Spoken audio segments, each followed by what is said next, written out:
மதிப்பிற்குரிய தமிழ்நாடு முதலமைச்சர் அவர்கள் எங்க கோரிக்கை கூப்பிட்டு பேசுங்கன்னு கேட்கிறோம். அவர் எனக்கு தெரிஞ்சு சினிமா எனக்கு தெரிஞ்சு எல்லா நடிகர்களும் சந்திச்சாரு நினைக்கிறேன். விஷால் ஆரம்பிச்சு பிரபு ஆரம்பிச்சு அப்புறம் போறவங்க எல்லாருமே சந்திக்கிறேன். சுந்தர் சி ஃபேமிலியா இருக்கட்டும், சிம்ரன் இருக்கட்டும், சமந்தா இருக்கட்டும், குஷ்பு இருக்கட்டும், ஷாமா இருக்கட்டும், பல பேர் பணக்காரர்களோட சங்கம் எல்லாரும் பாக்குறாங்க. நாங்க என்ன கேட்கறோம், எங்க உழைப்போர் இயக்கம் ஆண்டாண்டு காலமா ஜனங்களுக்கு போராடிட்டு வரோம். எங்க கோரிக்கை கொஞ்சம் கேளுங்க, காது கொடுத்து எங்களை சந்திங்க. தயவு செஞ்சு எங்களை சந்திக்கிறீங்களா இல்ல ஊடகத்தை சந்திச்சு நீங்க ஓப்பனா பேசுங்க. டெண்டர்லாம் தூக்கி போடுங்க, கீழ்ச்சி போடுங்க. தயவு செஞ்சு ஏழை ஜனங்க வயிற்றுல அடிக்காதீங்க. உங்களை நம்பி ஓட்டு போட்டிருக்காங்க.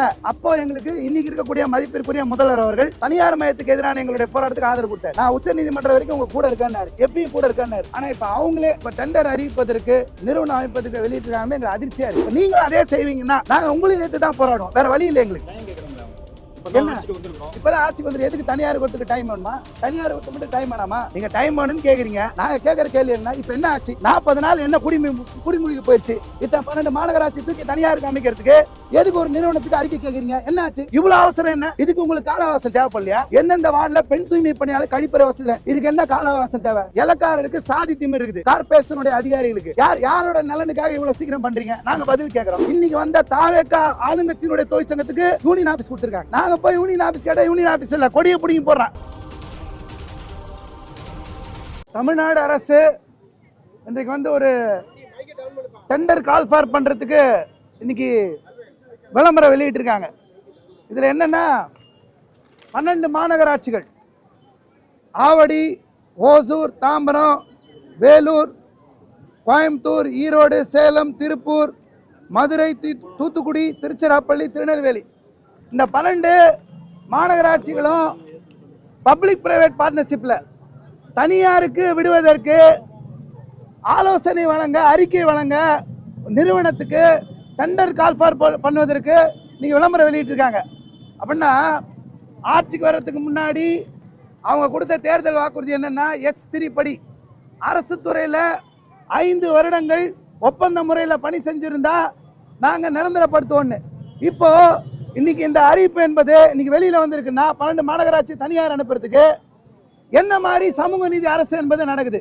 அப்ப நீங்க வந்த 40 நாள்ல நீங்க தனியார் கொடுக்கறதுக்கு பிளான் பண்றீங்கன்னா, நீங்க அதுக்கு அறிக்கை வெளியிடறதுக்கு பிளான் பண்றீங்கன்னா என்ன மாதிரியான சமூக நீதி அரசு இது? நீங்க கார்பரேட் நிறுவனம் எதுக்கு லாபம் சம்பாதிக்கணும்? மக்களுடைய வரி பணத்துல இருந்து மாநகராட்சி இயங்குது, அதுக்குண்டான சம்பளம் நீங்களே கொடுத்துட்டு போலாம். அதுக்கு பதிலா நடுவில் கார்பரேட் நிறுவனங்களை கூப்பிட்டு, கான்ட்ராக்டர் கூப்பிட்டு அவ லாபம் சம்பாதிக்கிறதுக்கு பப்ளிக் பிரைவேட் பார்ட்னர்ஷிப்ன்ற பேர்ல நீங்க எது கால் ஃபார் பண்றீங்க அந்த 12 மாநகராட்சியில? அப்படின்னா இந்த துறையில குறிப்பாக அருந்ததியர், ஆதி திராவிடர், அனைத்து சாதி ஏழை, எம்பிசி, பிசி ஏழை பெண்கள் இருக்காங்க தூய்மை பணியில. குப்பை ஆள்றவங்களை குப்பமா நடத்துற விதமா தனியார் முதலாளிகள், கார்பரேட் நிறுவன முதலாளிகள் சம்பாதிப்பதற்கு நீங்க இந்த விளம்பரத்தை நீங்க வெளியிட்டீங்கன்னா யார் லாபம் சம்பாதிக்க? யாருக்காக இவ்வளவு அவசரப்படுறீங்க? 40 நாள்ல தூக்கி தனியார் கொடுக்கறதுக்கு நீங்க உடனே உங்களுக்கு அறிக்கை வெளியிடணும், ஆலோசனை வழங்கணும், நிறுவனத்தை நியமிக்கணும்னு சொல்லி வெளியிடுறீங்கன்னா யாரும் கேள்வி கேட்க மாட்டான்ற எண்ணமா? நீங்க ஆட்சிக்கு வந்துட்டீங்கன்ற எண்ணமா? ஒருபோதும் தூய்மை பணியாளர் அனுமதிக்க மாட்டோம். எங்க உழைப்போர் உரிமை இயக்கம் தப்புன்னா தப்புன்னு சொல்லும். அது கடந்த ஆட்சி சரி, முந்த ஆட்சி சரி, இந்த ஆட்சி சரி. நீங்க இந்த மக்களுக்கு அப்ப என்ன பதில் சொல்ல போறீங்க? திருப்பி எடுத்துன்னு அடமானம் போறீங்க. தனியாருக்கு போனால் என்ன நடக்கும்? எல்லா இடத்தையும் இஎஸ்ஐ பிஎஃப்ஏ கட்டுறது இல்லை. அந்த கான்ட்ராக்ட் முடிச்சுன்னா அந்த தொழிலாளிகளாம் நடுத்தரு. திருப்பி புதிய கான்ட்ராக்ட் வந்தால் திருப்பி புது ஒரு ஆள்கிட்ட போய் கொத்தடிமை முறை. இப்போ கார்பரேஷன்ல இருந்தாங்கன்னா பல வருடங்களாக எங்களுக்கு தெரிந்து 20 வருடங்களுக்கு மேல் பணிபுரியக்கூடிய சென்னை மாநகராட்சியிலேருந்து எல்லா மாநகராட்சியிலும் இருக்காங்க. சென்னை மாநகராட்சியில் ஒரு நாளைக்கு 761 ரூபா சம்பளம்னா ஆவடி, தாம்பரம் மாநகராட்சியில் 400 ரூபாய்க்கு மேலதான் சம்பளம். இது போன்ற மிகப்பெரிய உழைப்பு சுரண்டல் நடக்கிற நேரத்தில் நீங்க தனியாருக்கு அனுப்புவதற்கு நீங்க டெண்டர் கால் ஃபார் பண்றீங்கன்னா, நிறுவனம் அமைப்பதற்கு, அறிக்கை வெளியிடறதுக்கு இதை விட சமூக நீதிக்கு எதிரான விஷயம் பார்க்க முடியாது. இன்னைக்கு இங்க பொறுத்த வரைக்கும் சென்னை மாநகராட்சியில் மே, ஜூன் மாசத்துல வெயில் தாக்கத்தினால தூய்மை பணியாளர் இறந்து போயிருக்காங்க. மாலான்ற தொழிலாளி, ஞானகுமார்ன்ற தொழிலாளி வேலை செஞ்சுட்டு வெயில செத்து போயிருக்காங்க. இப்போ வெயில் அடிக்குது. நாங்கள் 20ஆம் தேதி போய் கடிதம் கொடுத்தோம். 20ஆம் தேதி கடிதம் கொடுத்து வெயில் அதிகமாக இருக்கு, 1 மணி நேரத்துக்கு முன்னாடியே அவங்கள விடுங்கன்னு சொன்னோம். அவங்க வேலையை முடிச்சு விடுங்கன்னு சொன்னோம். 20ஆம் தேதி மனு கொடுத்தோம். இன்னைக்கு 20ஆம் தேதி ஆயிடுச்சு. ஒரு ஆக்ஷன் அவங்க கிட்ட இருந்து கிடையாது. அந்த 3 பேர் இறந்து போனவங்க 3 பேர், பார்த்திபன் உட்பட, ஞானகுமார், மாலா, பார்த்திபன் 3 பேர் இறந்து போயிருக்காங்க. அவர்கள் இழப்பீட்டு தொகை என்பதை இந்த அரசு வழங்கணும். 12 மணிக்கு அவங்களுக்கு வெயில் முன்னாடி அனுப்பிச்சிடணும். இந்த சென்னை மாநகராட்சி முழுக்க கழிப்பறை, ஓய்வறை, குடிநீர் வசதி, மாஸ்க், கிளவுஸ், தொடப்பம், இஎஸ்ஐ, பிஎஃப் எதுவுமே கிடையாது. வார விடுமுறை கிடையாது, தேசிய விடுமுறை கிடையாது, பண்டிகை விடுமுறை கிடையாது. 365 நாள் மிருகங்கள் போல வேலை செய்யறாங்க தூய்மை பணியாளர். அதுக்கும் லீவு கொடுங்கன்னு போய் மனு கொடுத்துட்டு வந்தோம். அதுக்கு இன்னைக்கு வரைக்கும் அவங்க சைட்ல இருந்து ஆக்ஷன் இல்லை. சாப்பாடுன்னு ஒன்று போடுறாங்க, மனுஷன் சாப்பிட முடியாத சாப்பாடு, கெட்டு போன சாப்பாடு, தரம் இல்லாத சாப்பாடு. நாங்கள் என்ன சொன்னா 761 ரூபாயோட சேர்த்து உணவுப்படி 100 ரூபாய் சேர்த்து அவங்க சம்பளத்தை கொடுத்துருங்க. அவங்க வாங்கிப்பாங்க, அவங்க சாப்பிடுவாங்க. அவர்களுக்கு எந்த விதமான விஷயம் எல்லாம் பார்த்துக்கோங்க. இங்க இருக்கக்கூடிய அதிகாரிகள், குறிப்பாக சானிடரி இன்ஸ்பெக்டர் சொல்றவங்க, பெண்களை ஒருமையில பேசுவது, ஆபாசமா பேசுவது, பாலியல் சீண்டலில் ஈடுபடுவது உட்பட நடவடிக்கை ஈடுபடுறாங்க. இவங்களை கேள்வி கேட்கறதுக்கு ஆளே கிடையாது. பெண் தூய்மை பணியாளர்களை அவங்க வறுமையை பயன்படுத்தி ஒருமையில பேசுறதும் அசிங்கமா பேசுறதும் நடக்குது. அரசு அதிகாரிகள் வேடிக்கை பார்க்கறது நடக்குது. குறிப்பா எங்க உழைப்பு வறுமை கொடிய 4வது மடத்துல 8ஆம் மடத்துல புடுங்கி போட்டிருக்காங்க. நாங்க தொடர்ந்து போராடுறோம், கோரிக்கை வைக்கிறோன்றதுனால இந்த சங்கமே இருக்கக்கூடாதுன்னு 4ஆம் மடத்துல 8ஆம் மடத்துல சங்க கொடியை புடுங்கி போட்டிருக்காங்க. நாங்க போராட்டம் பண்ணி திருப்பி வச்சிருக்கோம். எங்க சங்கத்துக்கு கொடி இல்லை. நாங்க 5 வருஷமா போராடிட்டு இருக்கோம். பல்வேறு சம்பள உயர்வுகளை வாங்கியிருக்கோம் கோர்ட்ல கேஸ் போட்டு. இன்னைக்கு வந்த தாவேக்கா ஆளுங்கட்சியினுடைய தொழிற்சங்கத்துக்கு யூனியன் ஆபீஸ் கொடுத்துருக்காங்க. நாங்க போய் யூனியன் ஆபீஸ் கேட்டா யூனியன் ஆபீஸ் இல்லை, கொடியை பிடிங்கி போடுறான். ஆனா அவங்களுக்கு யூனியன் ஆபீஸ் வச்சிருக்காங்க. என்ன மாதிரி அப்ப நடக்குது? ஆளுங்கட்சியா இருந்தா என்ன வேணா செய்யலான்ற நினைப்புல பண்றாங்களா? இப்ப எங்களை ஒரு மாதிரி நடத்துறது, போராடுறவங்களை ஒரு மாதிரி நடத்துறது, ஆளுங்கட்சி வேண்டப்படலாம் ஒரு மாதிரி நடத்துறது, என்ன விதமான நடைமுறையில் இவங்க இருக்காங்க? நாங்க போய் பார்த்து ஒரு கமிஷனர்கிட்ட யூனிஃபார்மு இந்த வெயிலில் போட முடியல, மாத்துங்கன்றோம். கழிப்பறை பெண்களுக்கு வசதி செஞ்சு கொடுங்கன்றோம். நாங்கள் லிஸ்டோட கொடுத்துருக்கோம். எந்தெந்த வார்டில் பெண் தூய்மை பணியாளர் கழிப்பறை வசதி. இதுக்கு என்ன காலவாசம் தேவை?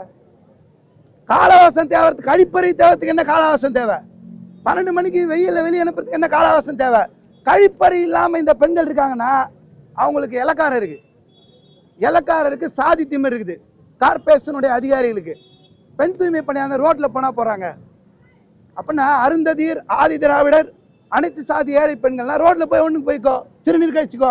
உனக்கு கார்பரேஷன் வார்டில் இருந்தா அண்ணன் இல்லை, ஆனால் அதிகாரிகள் இருக்குல்ல, எல்லா அதிகாரிகளும் உட்காந்து போறதுக்கு கழிப்பறை இருக்குல்ல. பெண் தூய்மை பணியாளருக்கு கழிப்பறை இல்லை, வெக்கமும் இல்லை. இந்த அதிகாரிகளுக்கு கொஞ்சம் கூட வெக்கமும் இல்லை. ஒரு பெண் தூய்மை பணியாளருக்கு கழிப்பறை இல்லைன்றதை பத்தி இந்த கமிஷனர் உட்பட இருக்கிற அதிகாரிகளுக்கு கொஞ்சம் கூட சூடு சொரணை கூட இல்லை. நாங்கள் போய் 20ஆம் தேதி மனு கொடுத்துட்டு வந்தோம். இன்னைக்கு வரைக்கும் எந்த விதமான ஆக்ஷன்றது எடுக்கல. நாங்கள் என்ன சொல்றோம்னா, தமிழ்நாடு முழுக்க GON அரசாணை 62 படி சம்பளம் வழங்கணும். ஊராட்சி, நகராட்சி, பேரூராட்சி, மாநகராட்சி ஒரு மாசத்துக்கு 8000 ரூபாயிலேருந்து 10,000 ரூபாய் வரைக்கும் திருடு நடக்குது, சம்பள கொள்ளை நடக்குது. நாங்கள் இது சம்பந்தமாக மனு முதலமைச்சருக்கும் மனு அனுப்பிச்சிட்டோம், மாநகராட்சிக்கும் அனுப்பிச்சிட்டோம். தயவு செஞ்சு அவங்க சம்பள திருட்டில் ஈடுபட. ஏழைங்க கையில் மாஸ்க் இல்லை, கிளவுஸ் இல்லை, சிரிஞ்சிலேருந்து, பாட்டிலோடுலேருந்து, மனித ரத்தத்திலேருந்து, டைப்பர்லேருந்து எல்லாத்தையும் கையில் ஆடுறவங்க, அவங்களுக்கு சம்பள திருட்டு நடக்குது. ஒரு மாசத்துக்கு ஊராட்சியில் 12,000 ரூபாய்னா கையில் 5,000 ரூபாய் தான் தராங்க. இந்த சம்பள திட்டத்தை ஒழிச்சு கட்டுங்க, GON படி பண்ணுங்கன்றோம். அதே போல தேர்தல் வாக்குறுதி S3 படி 5 வருஷம் பணி செஞ்சவங்களாம் பணியந்திரப்படுத்து. சென்னை மாநகராட்சி 20 வருஷம் மேலே இருக்காங்க, பணியந்திரப்படுத்துங்கன்ற கோரிக்கையை நாங்கள் முன்வைக்கிறோம். இப்போ சமீபத்திலையும் சென்னை மாநகராட்சியில் செவிலியர், டாக்டர், லேப் டெக்னீஷியன் உட்பட எல்லாருமே இருக்காங்க, வாகன ஓட்டுநர் உட்பட தமிழ்நாடு முழுக்க இருக்கக்கூடிய அனைத்து தூய்மை பணியாளர்களையும் உழைச்சி பொழைக்கிறவங்க, குப்பை அள்ளுறவங்க, அவங்கள குப்பை மாதிரி நடத்தாம பணியந்திரப்படுத்துங்கன்னு உழைப்பு உரிமைக்கு சார்பில் நாங்கள் பேர் நடத்துகிறோம். நாங்கள் முதலமைச்சர் எங்களை சந்திச்சுங்க கோரிக்கை கேட்கணும்னு கேட்குறோம். மதிப்பிற்குரிய தமிழ்நாடு முதலமைச்சர் அவர்கள் எங்கள் கோரிக்கையை கூப்பிட்டு பேசுங்கன்னு கேட்குறோம். அவர் எனக்கு தெரிஞ்சு எனக்கு தெரிஞ்சு எல்லா நடிகர்களும் சந்திச்சாருன்னு நினைக்கிறேன். விஷால் ஆரம்பித்து, பிரபு ஆரம்பித்து, அப்புறம் போகிறவங்க எல்லாருமே சந்திக்கிறேன். சுந்தர்சி ஃபேமிலியாக இருக்கட்டும், சிம்ரன் இருக்கட்டும், சமந்தா இருக்கட்டும், குஷ்பு இருக்கட்டும், ஷாமா இருக்கட்டும், பல பேர் இன்னைக்கு சினிமாவில் நடித்து ப்ரொடியூசராக இருந்தால் RJ பாலாஜி உட்பட எல்லாம் சந்திக்கிறாங்க. MRF முதலாளி, BMW முதலாளி, ஹுண்டாய் முதலாளி, ரியல் எஸ்டேட் சங்கம், பணக்காரர்களுடைய சங்கம் எல்லாரையும் பார்க்குறாங்க. நாங்கள் என்ன கேட்குறோன்னா, எங்கள் உழைப்பொருமைக்கும் ஆண்டாண்டு காலமாக ஜனங்களுக்கு போராடிட்டு வரோம். நாங்கள் நல்ல விதமாக கேள்வி எழுப்பணும்னு நினைக்கிறோம். எங்கள் கோரிக்கை கொஞ்சம் கேளுங்க, காது கொடுத்து எங்களை சந்திங்க. இது போன்ற டெண்டர்லாம் தூக்கி போடுங்க, கிழிச்சு போடுங்க. தயவு செஞ்சு ஏழை ஜனங்க வயிற்றுல அடிக்காதீங்க. அவன் கஷ்டப்பட்டு இருக்கான், எவனோ ஒருத்தன் பணக்கார கார்பரேட் நிறுவனம் சம்பாதிக்கிறதுக்கு எங்கள் ஜனங்க வயிற்றுல அடிக்காதீங்கன்னு கேட்குறோம். மக்களுக்கு சமூக நீதினா இதான் சமூக நீதி. இவங்களை பணியந்திரப்படுத்துவது தான். எங்கள் போராட்டம் தொடர்ந்து நடக்கும். நீங்களும் இந்த ஆட்சி பொறுப்பெடுத்து பல்வேறு போராட்டம் பண்றீங்க, தொடர்ச்சியா பண்றீங்க. அரசு செவி சாய்க்கல. நீங்களும் வந்து எங்களை சந்திக்க கோரிக்கை வைக்கிறீங்க. ஆனா இது வரைக்கும் ஒரு கோரிக்கை கூட ஏற்கல. உங்களை கூப்பிடவே இல்லையா பேச்சுவார்த்தைக்கு? என்ன காரணம்? சார், கூப்பிடவே தான் ஜனங்களை திரட்டிருக்கோம். இவ்வளோ பேர் இருக்காங்க. பெரும்பான்மை இந்த அரசு வரணும்னு ஓட்டு போட்டவங்க, நம்பிக்கையோடு ஓட்டு போட்டவங்க. நாங்கள் திருப்பி கேட்குறோம், ஐயா எங்களுக்கு செஞ்சு கொடுங்க, ஐயா எங்களுக்கு பணியந்திரம் செஞ்சு கொடுங்க. உங்களை நம்பி ஓட்டு போட்டிருக்காங்க, இந்த மாதிரி தனியாருக்கு அனுப்பாதீங்கன்னு வந்து கேட்குறோம். ரோட்டில் இறங்க தவிர வேறு எங்கள் கிட்ட எங்கே என்ன இருக்குது? எங்களை மாதிரி ஆளுங்க ரோட்டில் இறங்கலாம், கேஸ் வாங்கலாம், போராட்டம் வாங்கலாம், ஜெயிலுக்கு போகலாம், போலீஸ் மிரட்டெல்லாம் சந்திக்கலாம். வேறு நாங்கள் என்ன செய்ய முடியும்? மற்றவங்களாம் சொகுசாக உட்காந்து மேலே உட்காந்துருப்பாங்க.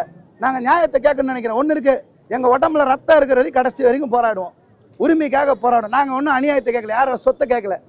நீ கோடி கோடியாக சம்பாதிச்சு யார் சொத்தையும் நாங்கள் கேட்கல. எங்களுக்கு தேவையானது எங்கள் சட்டப்படியான உரிமை, மக்களுடைய வரி பணம். உங்களை பதவி கொடுத்து உட்கார வச்சிருக்கிறதுன்றது நீங்கள் எதாவது நல்லது செய்வீங்களான்றது தான். யாரும் மன்னர்கள்லாம் கிடையாது. ஜனங்க நினச்சாங்கன்னா யாரையும் தூக்கி போடுவாங்க. முன்னாடி ஆட்சியில் இருந்திருக்கா, அதுக்கு முன்னாடி இருந்திருக்கா, இப்போ இருந்தாலும் தூக்கி போட்டுருக்காங்க. நாங்கள் எங்கள் கோரிக்கையை நாங்கள் தொடர்ந்து வைப்போம், நாங்கள் தொடர்ந்து போராடுவோம். தூய்மை பணியாளர்கள் போராட்டத்தை பொறுத்தவரைக்கும் கடந்த சென்னை மாநகராட்சி வெளில நடைபெற்ற போராட்டத்தில் நாளைக்காலிருந்து அவங்க வந்து பார்த்துருந்தார். பார்த்து கோரிக்கையெல்லாம் நிறைவேற்றப்படுறத நேரடியாக பார்த்து கோரிக்கை பண்ணியிருந்தார். ஆனால் அவங்க ஆட்சி அமைச்ச ஒரு 40 நாட்கள்லேயே மீண்டும் எதுக்காக நீங்கள் எதிர்த்து போராட்டங்களோ, உங்கள்கிட்ட என்ன கோரிக்கை நிவர்த்தி செய்யப்படும் சொன்னாங்களோ அதுக்கு எதிரான நடவடிக்கைகளை ஈடுபடுறதை எப்படி சார்? இப்போ நாங்கள் தனியார் மையத்துக்கு எதிராக போராடினோம்.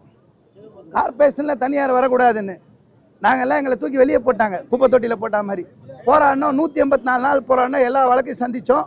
திரும்ப கார்பரேஷனுக்குள்ளே போயிட்டோம். அந்த 2 ஜோன் தனியார் மயமாச்சு. மண்டலம் 4, 8 நாங்கள் திரும்பி போயிட்டோம். அப்போது எங்களுக்கு இன்றைக்கி இருக்கக்கூடிய மதிப்பிற்குரிய முதல்வர் அவர்கள் தனியார் மயத்துக்கு எதிரான எங்களுடைய போராட்டத்துக்கு ஆதரவு கொடுத்தாரு. நான் உச்சநீதிமன்றம் வரைக்கும் உங்கள் கூட இருக்கேன்னாரு, எப்பயும் கூட இருக்கேன்னாரு. ஆனால் இப்போ அவங்களே இது போன்ற இப்போ டெண்டர் அறிவிப்பதற்கு, நிறுவனம் அமைப்பதற்கு வெளியிட்டிருக்காங்க. எங்களுக்கு அதிர்ச்சியாக இருக்குது. இப்போ நீங்களும் அதே செய்வீங்கன்னா நாங்கள் உங்களையும் ஏற்று தான் போராடுவோம், வேறு வழி இல்லை எங்களுக்கு. நாங்கள் தனியார் மயத்துக்கு எதிராக போன முறையும் போராடணும், இப்பயும் போராடுவோம். என்ன இப்போதான் ஆட்சிக்கு வந்துடும், எதுக்கு தனியார் கொடுத்துக்கு டைம் வேணுமா? தனியார் கொடுத்து மட்டும் டைம் வேணாமா? நீங்கள் டைம் வேணும்னு கேட்குறீங்க. நாங்கள் கேட்குற கேள்வி என்ன, இப்போ என்ன ஆச்சு? 40 நாள் என்ன குடிமொழிக்கு போயிடுச்சு. இத்தனை 12 மாநகராட்சி தூக்கி தனியாருக்கு அமைக்கிறதுக்கு எதுக்கு ஒரு நிறுவனத்துக்கு அறிக்கை கேட்குறீங்க? என்ன ஆச்சு? இவ்வளோ அவசரம் என்ன? இதுக்கு உங்களுக்கு கால அவசரம் தேவைப்படலையா? யாரோட நலனுக்காக இவ்வளோ சீக்கிரம் பண்ணுறீங்க? நாங்கள் பதில் கேட்குறோம். கால அவசரம் எடுத்துக்கோங்க, எதுக்கு எடுத்துன்னு பகிரங்கமாக வெளியே வந்து சொல்லுங்கள். இவ்வளோ பேரை சந்திக்கிறீங்க, சின்ன துறை, பெரிய துறை, மற்றவங்க, முதலாளிங்க எல்லாமே. ஏன் ஊடகத்தினரையும் தொழிற்சங்கத்தினரையும் சந்திங்களேன். நான் கேட்குறேன், ஐயா நீங்கள் எதாவது சொல்லுங்கள். நான் எனக்கு டைம் தேவை, நான் 3 மாதத்துக்குள்ளே பண்ணுறேன், நான் 6 மாதத்துக்குள்ளே பண்ணுறேன், நான் தனியார் விட மாட்டேன், நான் எதாவது கேள்விக்கு பதில் சொல்கிறேன், நான் வாக்குறுதி நிறைவேற்றுறேன். தயவு செஞ்சு எங்களை சந்திக்கிறீங்களா இல்லையா, ஊடகத்தை சந்திச்சு நீங்கள் ஓப்பனாக பேசுங்க, மக்களுக்கு ஒரு நம்பிக்கை வரும். இல்லையா எங்களை மாதிரி தொழிற்சங்கத்தை கூப்பிட்டு கேளுங்க, தனியார் பொறுத்தில் என்ன பாதிப்பு. கடந்த ஆட்சியில் சென்ற ஆட்சிக்கும் இந்த ஆட்சிக்கும் ஒரே வித்தியாசம் தான் இருக்கு. ஏன்னா கடந்த ஆட்சியில் நீங்கள் போராட்டம் பண்ணீங்க, இந்த ஆட்சியில் போராட்டம் பண்ணுங்க. ஆட்சிகள் மாறாத, காட்சிகள் மாறாது சொல்லுங்க சார். போன மாதிரி 5 வருஷம் பார்த்துட்டோம், இப்போ இது 40 நாள் தான் பார்த்துருக்கோம். போக போக இவங்க எப்படி இருக்காங்களோ அதுக்கேற்ற மாதிரி நாங்களும் இருப்போம். இல்லை, கடந்த ஆட்சியில் நீங்கள் போராடினப்போ சார், கடந்த ஆட்சியில் நீங்கள் போராடினப்போ உங்கள் கூட இருந்த இயக்கங்கள், அமைப்புகள் எல்லாமே இப்பவும் இருக்கிறாங்களா, இல்லை அதில் பாதி பேர் தான் உங்கள் கூட இருக்கிறாங்களா? அப்படி எதுவும் உங்களுக்கு வித்தியாசம் தெரியுதா? எங்கள் கூட 2 ஜோன்லேருந்து போன 1400 பேர் எங்கள் சங்கத்தில் தான் இருக்காங்க. மண்டலம் 4, 7, 8 2500 பேர் மட்டும் அதே ஒரு இடத்துல கூட பிசுறு இல்லாமல் எங்கள் சங்கத்தோடு தான் இருக்காங்க. இல்லை, நான் அதை கேட்கல. வேறு மற்ற அமைப்புகள் உங்களுக்கு வெளியில இருந்து சப்போர்ட் பண்ணாங்க, ஆதரவு கொடுத்தாங்க, கிரவுண்டில் வந்து நின்னாங்க, அவர்களெல்லாம் இப்போ உங்க கூட இருக்கிறாங்களா, இல்லை நீங்கள் மட்டும்தான் இப்போ மறுபடியும் தனியாக நிற்கிறீங்களா? இப்போ நாங்கள் மட்டும் களத்தை நின்று போராடுறோம். போராட்டம் போகும்போது தொடர்ச்சியாக போகும்போது தான் யாரெல்லாம் எங்களுக்கு கூட இருக்காங்க, கூட இல்லைன்னு தெரியும். இன்னைக்கு தேதியில் அவங்கள எதுவும் வேறு விதமாக நாங்கள் சொல்கிறதுக்கு ரெடி இல்லை. முதலமைச்சரை நேரடியாக சந்திச்சிருக்கு. இப்போ இருக்க முதலமைச்சர் வந்து நீங்கள்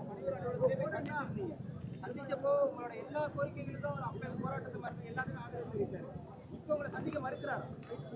சந்திக்க பதிலே வரமாட்டேன். நான் கார்பரேஷன் கமிஷன் மூலமாக கேட்டு பார்த்துட்டோம், அமைச்சர் மூலமாக சொல்லி பார்த்துட்டோம், மனுவும் அனுப்பிச்சிட்டோம், லெட்டரும் கொடுத்துட்டோம். இன்னைக்கு வரைக்கும் அழைப்பு வரல. இந்த பேரணிக்கு பிறகாவது அழைப்பு வருதான்னு நாங்கள் பார்க்குறோம்.